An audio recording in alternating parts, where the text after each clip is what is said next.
돈이 막이라지만 사람의 탈을 쓰고 이럴 수가 있나? 평생 가족이라 믿었던 사람들에게 모든 걸 빼앗긴 한 노인의 눈물. 여러분은 혹시 가장 믿었던 사람에게 배신당해 본 적 있으신가요? 모르는 사람의 사기는 분노로 끝납니다. 하지만 가족의 배신은 사람의 영혼까지 무너뜨립니다. 오늘 이야기는 평생 자식만 바라보고 살아온 한 아버지의 이야기입니다. 그리고 그 아버지가 인생 마지막에 남긴 절규. 돈이 막이라지만 사람의 탈을 쓰고 이럴 수가 있나? 이 한마디는 수많은 사람들의 가슴을 먹먹하게 만들었습니다. 나는 우리 가족만 행복하면 됐다. 경북의 작은 시골 마을. 올해 73이 된 박영수 씨는 평생 성실하게 살아온 사람이었습니다. 젊은 시절 그는 건설 현장에서 막노동을 했습니다. 비 오는 날에도 일했고 겨울 눈밭에서도 일을 멈추지 않았습니다. 손가락이 부러져도 병원 대신 작업장으로 돌아갔습니다. 왜냐하면 가족이 있었기 때문입니다. 아내, 그리고 두 아들. 그는 늘 말했습니다. 나는 배운 건 없어도 자식만큼은 제대로 키운다. 아버지는 평생 자신보다 가족이 먼저였다. 박영수 씨는 본인 옷 한 벌 사는 건 아까워했습니다. 하지만 자식 등록금은 무조건 마련했습니다.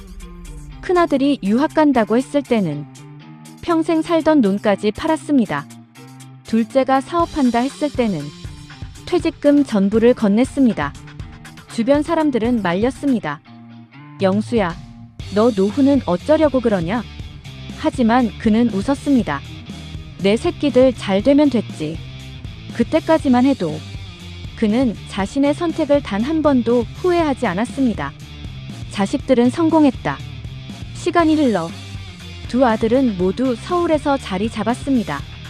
큰아들은 대기업 임원이 됐고 둘째는 사업으로 돈을 벌기 시작했습니다. 명절 때마다 비싼 외제차가 시골집 앞에 섰습니다. 마을 사람들은 부러워했습니다. 영수 씨가 자식 복은 타고났네. 그 말을 들을 때마다 박영수 씨는 세상을 다 가진 사람처럼 웃었습니다. 문제는 재개발이었다. 그러던 어느 날 시골 마을에 재개발 이야기가 돌기 시작했습니다. 오래된 땅값이 갑자기 치솟았고 박영수 씨 명의의 땅도 수십억 가치가 됐습니다. 그때부터였습니다. 자식들의 태도가 미묘하게 달라진 건 아버지 명의로 있으면 세금 많이 나와요. 처음엔 걱정해주는 척이었습니다. 아버지, 요즘 상속세 무서운 거 아시죠? 미리 증여해야 세금 덜 나와요. 명의만 잠깐 바꾸는 거예요. 박영수 씨는 어려운 걸 몰랐습니다. 평생 숫자보다 사람을 믿고 살아온 사람이었습니다. 무엇보다 자식들을 믿었습니다. 그래서 도장을 찍었습니다. 그게 악몽의 시작이 될 줄도 모르고 아버지는 점점 집에서 밀려났다. 명예 이전 후 분위기는 빠르게 변했습니다. 큰아들은 바쁘다는 이유로 연락이 뜸해졌고 둘째는 아버지 전화를 피하기 시작했습니다. 명절에도 예전 같은 웃음은 사라졌습니다. 어느 날 둘째 며느리는 작게 이런 말을 했습니다. 아버님 혼자 시골 사시는 게 편하지 않으세요? 그 말을 들은 순간 박영수 씨 가슴은 철렁 내려앉았습니다. 처음으로 느꼈습니다. 내가 짐이 됐구나. 결국 쫓겨나듯 집을 나왔다. 사건은 겨울에 터졌습니다. 둘째 아들이 조심스럽게 말을 꺼냈습니다. 아버지 요양원 알아보시는 게 어떨까요? 박영수 씨는 한동안 아무 말도 하지 못했습니다. 평생 가족을 위해 살았는데 돌아온 건 요양원 이야기였습니다. 그날 밤 그는 혼자 마당에 앉아 새벽까지 술을 마셨습니다. 그리고 중얼거렸습니다. 돈이 막이라지만 사람의 탈을 쓰고 이럴 수가 있나. 충격적인 진실. 며칠 뒤 박영수 씨는 더 충격적인 사실을 알게 됩니다. 이미 자식들이 땅을 담보로 대출까지 받았다는 사실이었습니다. 심지어 시골집 매각 이야기도 오가고 있었습니다. 아버지에게는 단 한마디 상의도 없었습니다. 그 순간 박영수 씨는 깨달았습니다. 자신은 이미 가족이 아니라 정리해야 할 존재가 되어 있었다는 걸. 아버지는 무너졌다. 그 후 박영수 씨는 급격히 말수가 줄었습니다. 밥도 잘 먹지 않았고 잠도 제대로 자지 못했습니다. 마을 사람들은 그런 그를 안타깝게 바라봤습니다. 한때 누구보다 자식 자랑하던 사람이었기 때문입니다. 그는 늘 말했습니다. 내가 잘못 키운 거겠지. 그 말을 할 때마다 주변 사람들은 고개를 떨궜습니다. 뜻밖의 사람. 그러던 어느 날 마을 복지관에서 일하던 젊은 사회복지사 하나가 박영수 씨에게 다가왔습니다. 어르신, 오늘 식사는 하셨어요? 처음엔 귀찮았습니다. 하지만 이상하게도 그 따뜻한 말 한마디가 오래 남았습니다. 누군가는 아직 자신을 사람으로 대해주고 있다는 느낌이 들었기 때문입니다. 병원에서 터진 눈물. 어느 날 박영수 씨는 길에서 쓰러져 병원으로 실려갔습니다. 영양실조와 스트레스성 위염이었습니다. 병실에 혼자 누워있는데 문득 이런 생각이 들었습니다. 내가 평생 뭘 위해 살았지. 그 순간 참고 참았던 눈물이 터졌습니다. 70 넘은 노인이 아이처럼 울었습니다. 사람은 돈보다 인정에 무너진다. 사실 박영수 씨가 진짜 힘들었던 건 돈 때문이 아니었습니다. 배신감이었습니다. 자신의 인생 전체가 이용당한 느낌. 평생 사랑이라 믿었던 것들이 결국 돈 앞에서 무너졌다는 사실. 그게 그를 가장 아프게 했습니다. 예상 못한 반전. 몇 달 뒤 큰아들이 갑자기 병원을 찾아왔습니다. 그리고 무릎을 꿇었습니다. 알고 보니 사업 문제로 형제끼리 크게 싸웠고 그 과정에서 아버지 이야기가 나왔던 것입니다. 큰아들은 울면서 말했습니다. 아버지, 저희가 미쳤었습니다. 돈에 눈이 멀었습니다.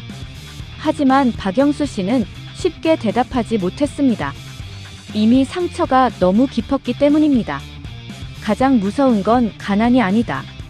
많은 사람들이 가난을 두려워합니다. 하지만 진짜 무서운 건 사람에 대한 믿음이 무너지는 순간입니다. 특히 가족에게 버려졌다는 감정은 사람을 완전히 무너지게 만듭니다. 돈은 다시 벌 수 있습니다. 하지만 깨진 마음은 평생 회복되지 않을 수도 있습니다. 박영수 씨가 마지막에 남긴 말. 퇴원 후 박영수 씨는 조용히 이런 말을 했다고 합니다. 돈은 없어도 살 수 있다.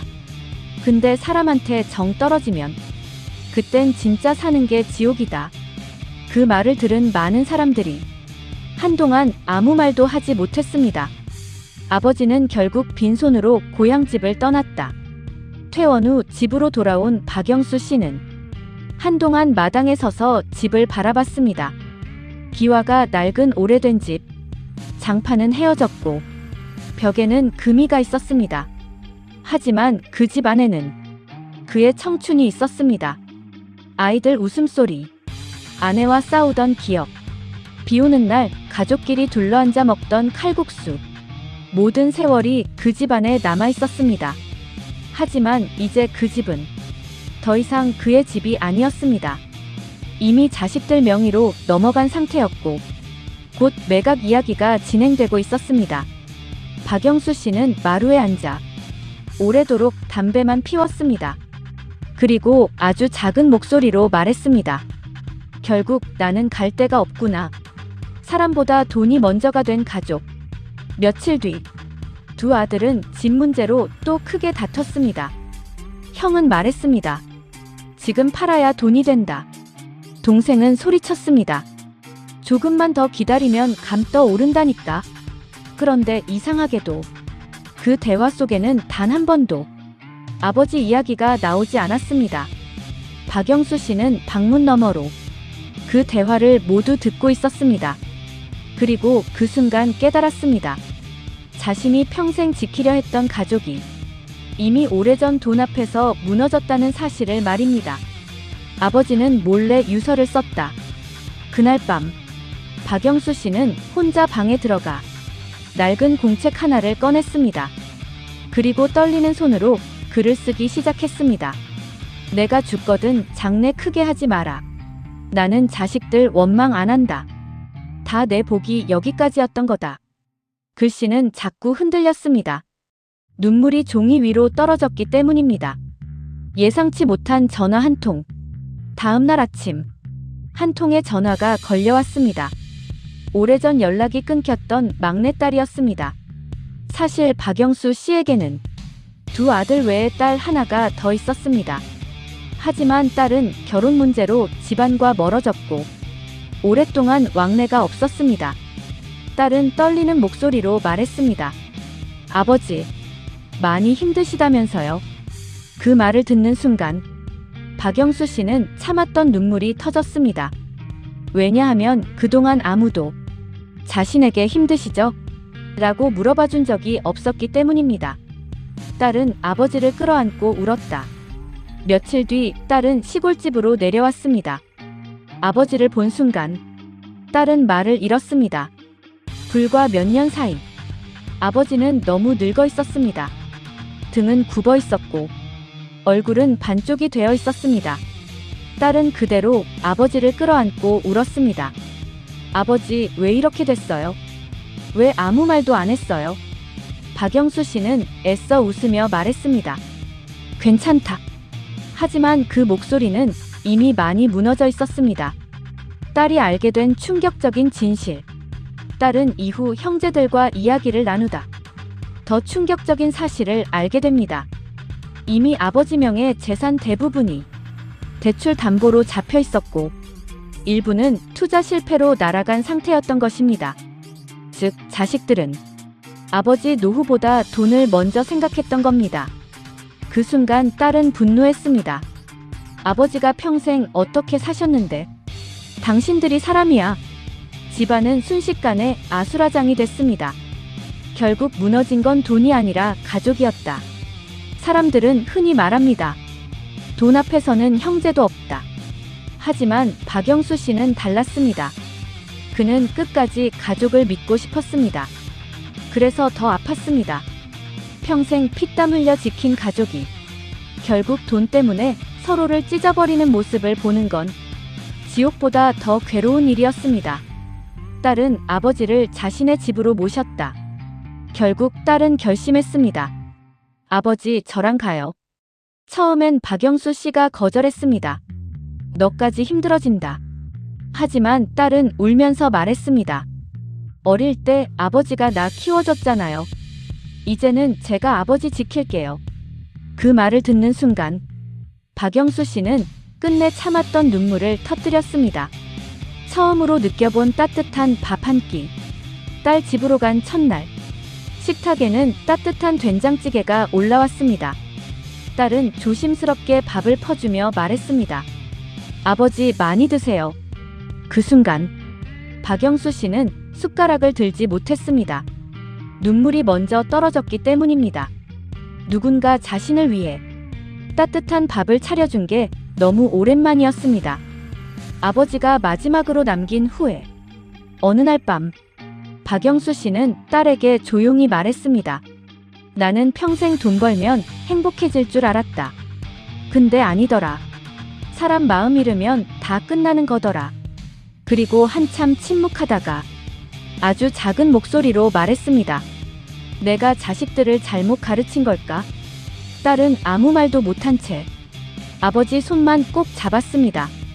시간이 지나면 남는 건 결국 사람이다. 우리는 평생 돈을 좇으며 살아갑니다. 더 좋은 집, 더 좋은 차, 더 많은 재산. 하지만 마지막 순간에 사람을 살리는 건 통장 잔고가 아닙니다. 곁에 남아주는 사람입니다. 밥 먹었어요? 그 한마디. 괜찮아요? 그 따뜻한 관심 하나가 무너진 사람을 다시 살게 합니다. 박영수 씨는 아직도 가끔 중얼거린다고 합니다. 돈이 사람을 바꾸는 게 아니다. 원래 그 사람 속마음을 드러내는 거다. 그 말을 들은 많은 사람들이 한동안 아무 말도 하지 못했습니다. 혹시 여러분도 가족에게 너무 소홀해지고 있진 않으신가요? 돈보다 중요한 건 결국 사람입니다. 그리고 가장 늦게 후회하는 것도 늘 가족입니다. 좋아요, 알림, 구독은 큰 힘이 됩니다.